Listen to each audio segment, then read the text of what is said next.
Anaximandro afirmaba que el infinito evolucionaba según el orden de la justicia y el tiempo. Horst Mattei cree eso de que infinitos infinitos significa infinitos individuos. Cada cabeza es un mundo de ideas y evolucionan o se degradan según vaya ascendiendo nuestro conocimiento del ser. Acompáñame a contarte un recorrido de los infinitos mundos que he habitado y que me han hecho un huésped, no siempre de manera gentil.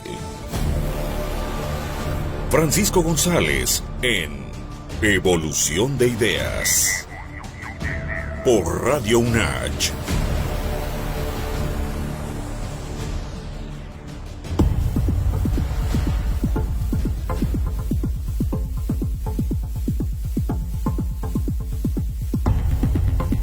El objetivo de la filosofía, formulado de manera abstracta, es comprender cómo las cosas en el sentido más amplio posible del término se relacionan en el sentido más amplio y posible del término.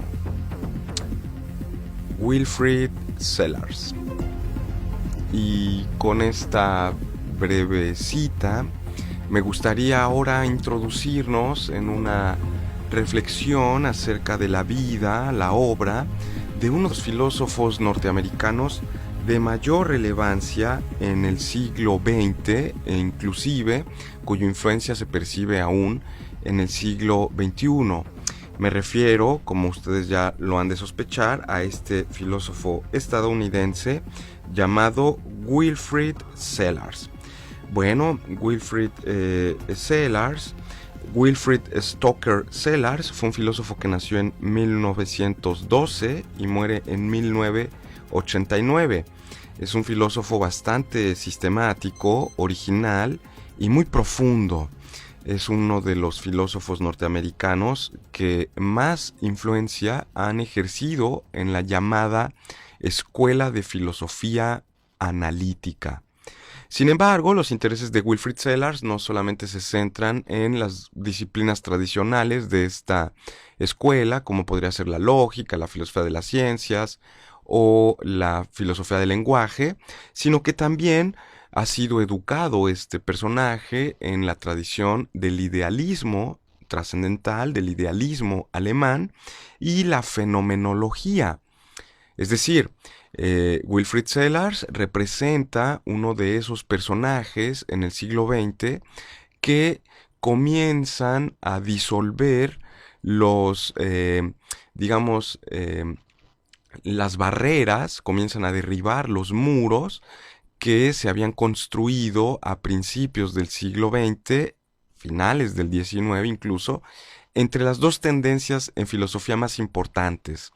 La tendencia, por ejemplo, del neopositivismo, es decir, una filosofía surgida bajo una concepción científica de la realidad, que digamos, en el que la ciencia tiene un predominio cognoscitivo por encima del saber metafísico tradicional y digamos cuya única aportación a la filosofía sería convertir a esta disciplina, la filosofía, en una especie de secretaria de las ciencias, que lo único que haría será un poco ir tomando notas de los resultados de la ciencia, ¿no? Que supuestamente nos descubrían la verdad. Eso por una parte, que digamos, eso sería parte de la llamada escuela o el origen del neopositivismo, el positivismo del siglo XX, asociado a varios círculos intelectuales, particularmente el Círculo de Viena, pero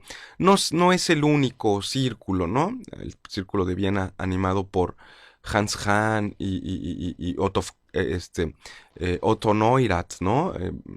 Rudolf Carnap, en fin, sino también está, digamos, el Círculo de Berlín, por ejemplo, o el Círculo de Praga, ¿no? Existirán varios teóricos, varios intelectuales que en principios del siglo XX, firmen o estén de acuerdo con lo que van a llamar en ese momento la concepción científica del mundo, que bueno, es como una especie de cientificismo humanista, ¿no? Es una teoría en la que, según la cual la ciencia nos permitirá desarrollarnos libremente y ser dueños de nuestro destino. Bueno, eso es parte de lo que tiene esta vanguardia filosófica de principios del siglo XX, pero que a su vez tendrá una especie como de, no quiero decir contraposición, pero vamos a decir otra tendencia también bastante importante en la filosofía del siglo XX, que tiene que ver con lo que después se va a conocer como la filosofía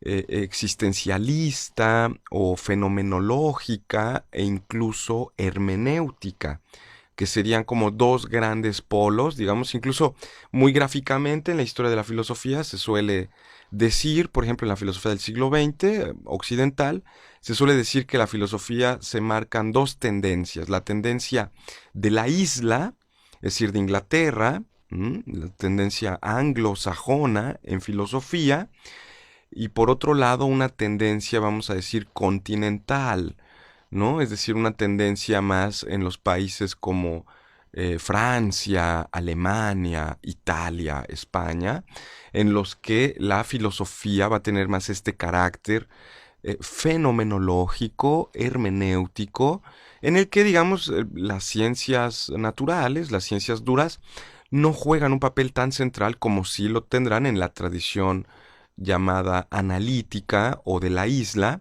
que, bueno, tendrán una gran preponderancia el discurso científico. Entonces, dicho esto, recuerdo la idea de que Wilfrid Sellars, pues es un filósofo que, si bien fue uno de los grandes impulsores de la filosofía analítica en Estados Unidos, particularmente al fundar una de las revistas filosóficas más importantes, ¿no? Me refiero me parece que es el Minnesota Studies of Phenomenological Research, que es un gran trabajo. Entonces, bueno, pues eso habría que tenerlo, y efectivamente, pues también es un gran conocedor de la tradición llamada, digámoslo así, continental o heredera del idealismo alemán, que, bueno, después se transformará en la filosofía hermenéutica o la filosofía fenomenológica. Es decir, hay bastante importante. Bueno, y hay algunas cosas que decir sobre la vida de Wilfrid Sellars, ¿no?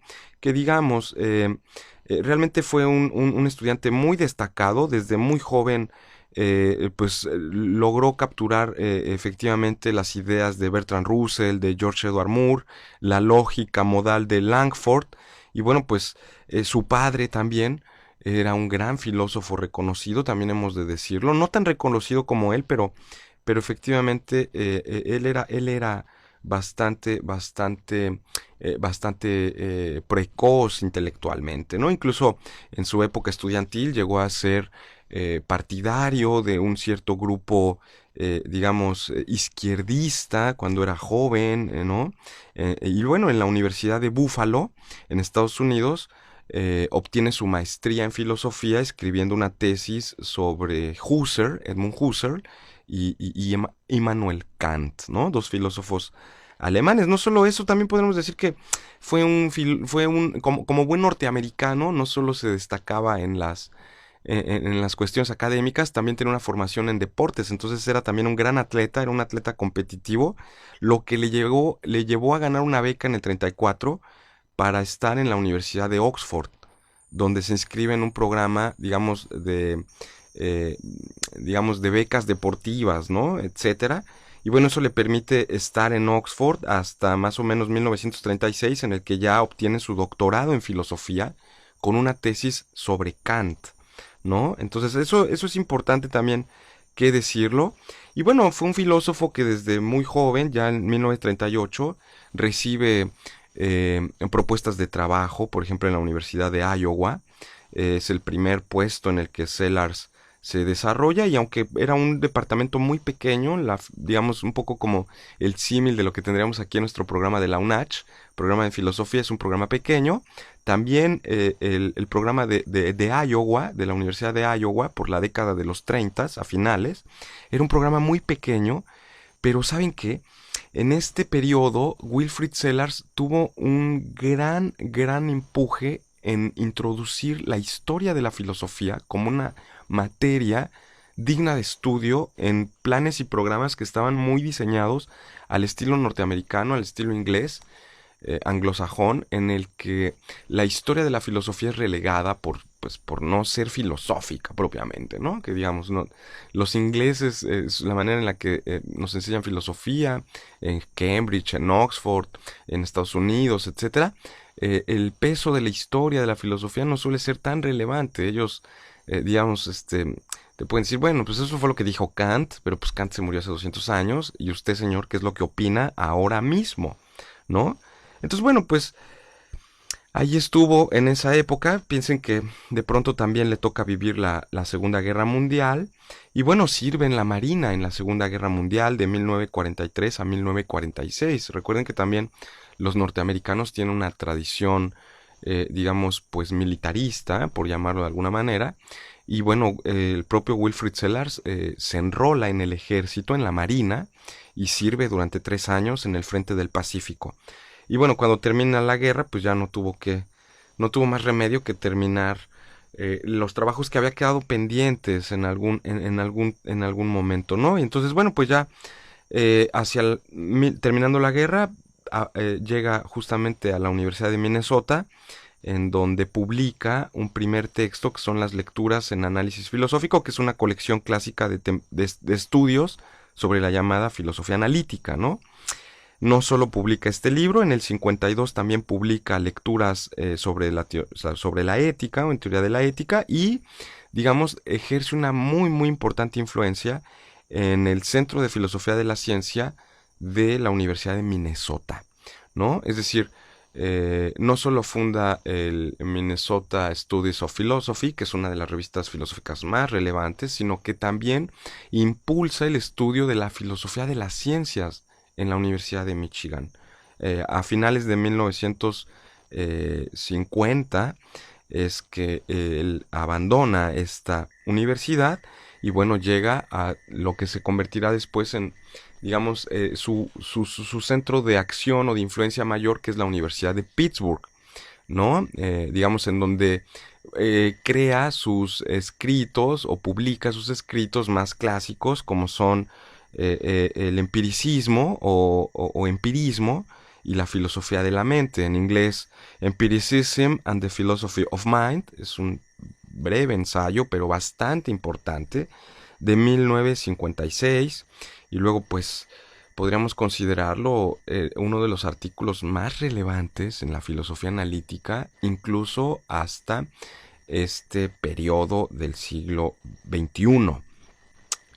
Bueno, ¿y de qué va? ¿De qué va un poco la filosofía de este pensador, Wilfrid Sellars?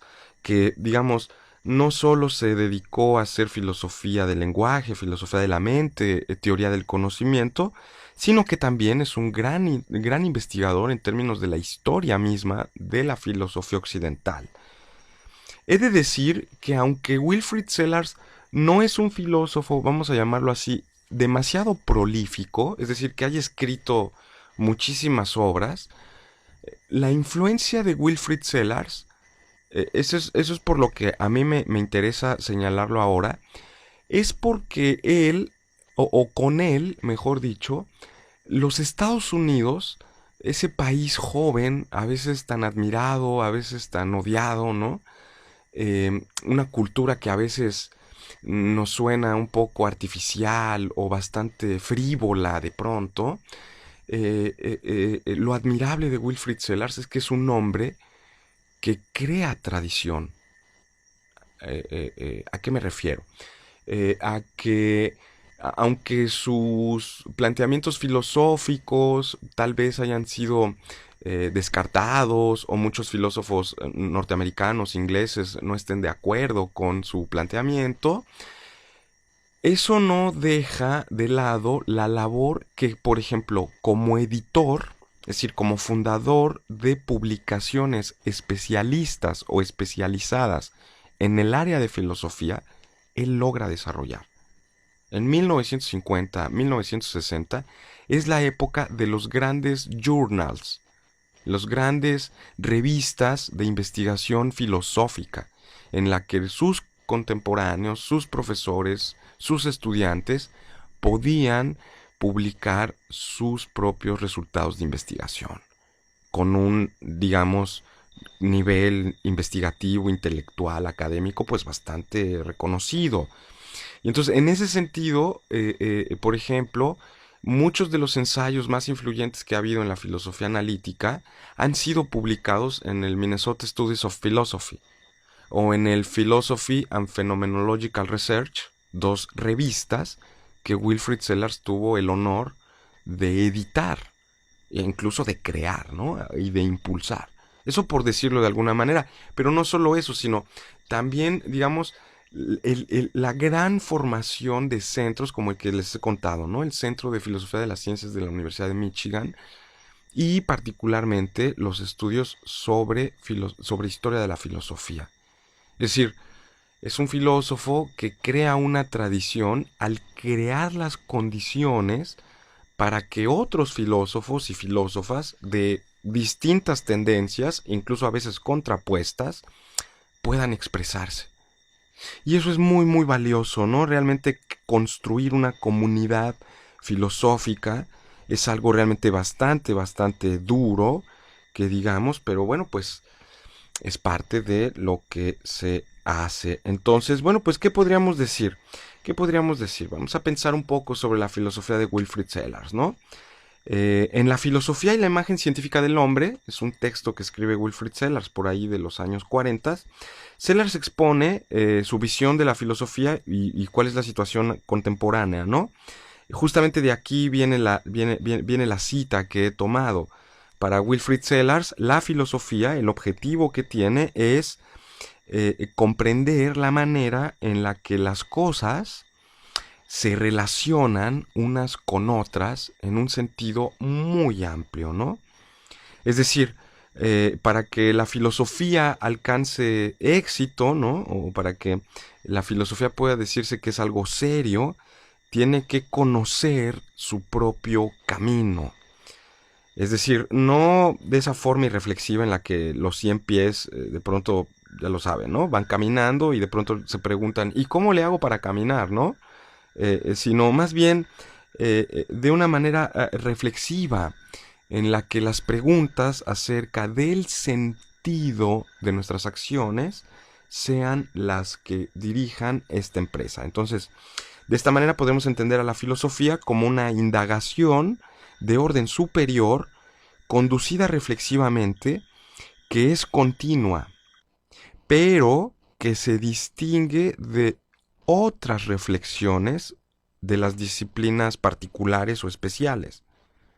Entonces, la comprensión a la que aspira la filosofía debe tener una fuerza práctica, es decir, orientada hacia nuestras actividades, tanto teóricas como prácticas. ¿Qué es lo que dice Sellars? La filosofía no es una indagación meramente conceptual, abstracta. Es decir, el sentido, esta búsqueda continua, esta reflexión continua sobre el sentido de nuestras acciones, nuestros pensamientos, la forma en la que se relaciona mi pensamiento con la realidad, las cosas, cómo se relacionan entre sí, el sentido que da respuesta a esa pregunta no es un sentido intelectual o teórico solamente. Principalmente, la filosofía nos permite comprender el significado práctico. ¿Para qué estamos haciendo lo que hacemos? ¿Para qué nos interesa saber cuál es la relación que existe entre mi mente y el mundo? Y ese ¿para qué? No es una pregunta teórica, es algo que se responde en la vida cotidiana, en las prácticas más cotidianas que guían nuestras acciones, ¿no? Entonces, el objetivo de la filosofía, ¿no?, es, digámoslo de alguna manera, enfrentarnos al choque de lo que Sellars llama una imagen manifiesta del mundo y la imagen científica que tenemos de él. Es decir, estas dos imágenes, la imagen manifiesta, que digamos podríamos llamarle la vida cotidiana, el sentido común, el mundo de todos los días, el mundo se me manifiesta, ¿no? Y la imagen científica, que a veces se contraponen. Porque bueno, pues cuando un científico a mí me dice que, por ejemplo, los átomos se desintegran y que en realidad los sólidos nunca, en términos moleculares, en realidad nunca los átomos se tocan unos con otros, pues bueno, eso, pues yo veo un objeto sólido y pues me parece que todas sus partículas están completamente pegadas, unidas. No me puedes tú decir que hay espacios en los que esté el vacío y todo esto, ¿no? Entonces, en ese sentido, digamos, la imagen manifiesta del mundo y la imagen científica a veces chocan. Entonces, ¿qué es lo que tiene que hacer el mundo de la filosofía? ¿Qué es lo que tiene que hacer el filósofo? Bueno, tratar de armonizar y tratar de darle una direccionalidad y un sentido a ambas imágenes, que no son nada sino para Sellars. Ambas, tanto la imagen manifiesta de la realidad, el mundo de todos los días, como el mundo científico, la imagen científica del mundo, son imágenes, es decir, son idealizaciones, son distintos marcos conceptuales con los que nos acercamos al mundo, pero no hay uno que sea mejor o peor. No sé si me explico, porque a veces luego la gente dice, no, sobre todo cuando somos muy soberbios, ¿no? Y decimos, ya tengo conocimientos, tengo 2, 3 libros que he leído, sé resolver fórmulas matemáticas, estoy en concursos de lógica, entonces soy muy inteligente y la gente común y corriente casi es inferior. Sus conocimientos no valen, ese conocimiento así de la gente de la calle, para nada. Yo soy universitario, yo soy científico y luego soy filósofo, ¿no? Entonces, no, ambas, aunque aparentemente están en una contradicción, forman parte de lo mismo. Son las herramientas con las que los seres humanos le damos significado, sentido, orientación a nuestras acciones. Entonces, el marco del mundo cotidiano, de la vida cotidiana, es la imagen que tenemos de nosotros mismos, del ser humano, tal y como nos comprendemos en medio del mundo. Para usar las palabras de Martin Heidegger y de Edmund Husserl, ¿no? Esa es la imagen de la vida cotidiana. Cómo nos interpretamos a nosotros mismos dentro de la realidad. Mientras que la imagen científica de la realidad, ahí ya no nos interpretamos a nosotros mismos. Interpretamos las cosas que son distintas a nosotros mismos, ¿no? Entonces, en la vida cotidiana somos personas. En el mundo científico somos cosas. Pero ambos son herramientas que los seres humanos tenemos para apropiarnos de la realidad. Y no podemos decir que, por ejemplo, vernos como personas es mejor que vernos como cosas. Porque, bueno, pues la ciencia avanza cuando nos ve a nosotros como cosas. Un cadáver, pues ahí los seres humanos tuvieron mucho tiempo prohibiciones de tocarlos, de siquiera hacerles algún examen, porque, bueno, tenían una dignidad personal, ¿no? Los muertos, el cadáver. En cambio, la medicina, pues no te ve a ti cuando eres un cadáver como una persona, ay, Francisco, o Lilia, o Javier, o Paulina, ¿no? Como una identidad personal. Te ve como si fueras un ser humano más, una cosa más. Porque ahí ya no está viendo a Francisco, está viendo los músculos, está viendo los huesos, está viendo sus vísceras. Ahí el análisis es diferente y claro que la ciencia avanza, pues cuando a mí me ve como un pedazo de materia, nada más. Entonces, el objetivo es armonizar de alguna manera, ¿no? ¿Por qué algunas visiones, ya sea la científica o ya sea la del hombre en el mundo, la persona humana, no solo hombre y mujer, ¿no? La persona humana dentro del mundo, ¿cómo es que algunas de esas interpretaciones, algunas de esas visiones, esas imágenes, se convierten en una norma, tienen una validez normativa, ¿no? Entonces, bueno, eso es un tema bastante interesante, ¿no? Y ¿cómo es posible reconciliar estas dos imágenes, ¿no? Y bueno, pues eso es algo que, digamos, al final se convierte en una pregunta sobre cuáles son las normas que nosotros consideramos más valiosas o más válidas, ¿no? Eso por una parte. Eso por una parte es el término más conocido de la filosofía o un poco más extenso de la filosofía de Wilfrid Sellars. Pero bueno, la filosofía de Sellars es todo un sistema realmente. Es un sistema filosófico muy completo y por ahora solo hemos estado analizando en realidad su propia idea general de la filosofía, pero me gustaría explorar tal vez en una siguiente cápsula el sentido, por ejemplo, de la relación que él establece entre la mente, el mundo y la teoría empirista del conocimiento acerca de lo que él va a llamar el mito de lo dado. The Myth of Given, dice en inglés. Y rápidamente, antes de despedirnos, me gustaría simplemente señalar a qué se debe este mito de lo dado o qué es lo que pretende decirnos, ¿no? Con este mito. Bueno, la filosofía tradicionalmente, ¿no?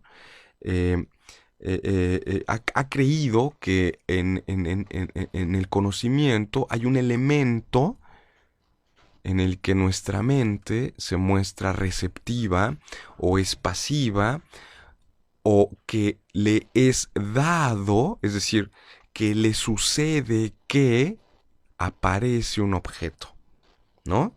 Entonces, el mito de lo dado, ¿no? Es como una especie de fantasma filosófico que pretende resolver un problema acerca de la objetividad de nuestro conocimiento.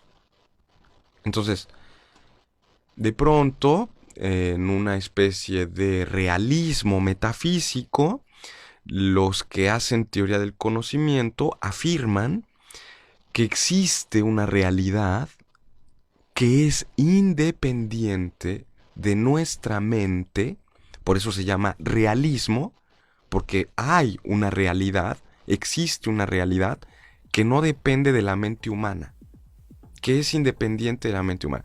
Piénsenlo un poco, la perspectiva realista es como la más común y corriente, la más ordinaria. Pero bueno, dicho esto, me gustaría despedirme hasta ahora, les agradezco y no sin antes también hacer un breve comercial y un saludo. Estamos ahora en la Facultad de Humanidades con un grupo de compañeros animando el grupo de estudio Weltschmerz, que es un círculo de estudios sobre pesimismo filosófico, pesimismo y nihilismo filosófico. Ya algo habíamos hablado la vez pasada sobre Meinlander y Schopenhauer, etc.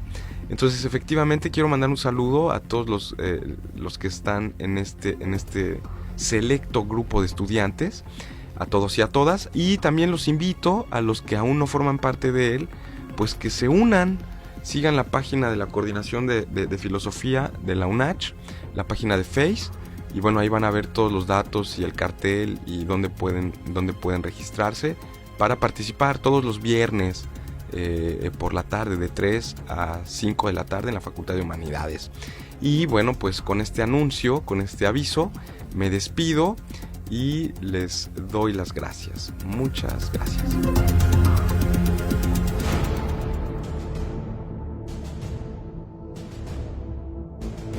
La naturaleza del tiempo cósmico como infinito sensible se ha refutado.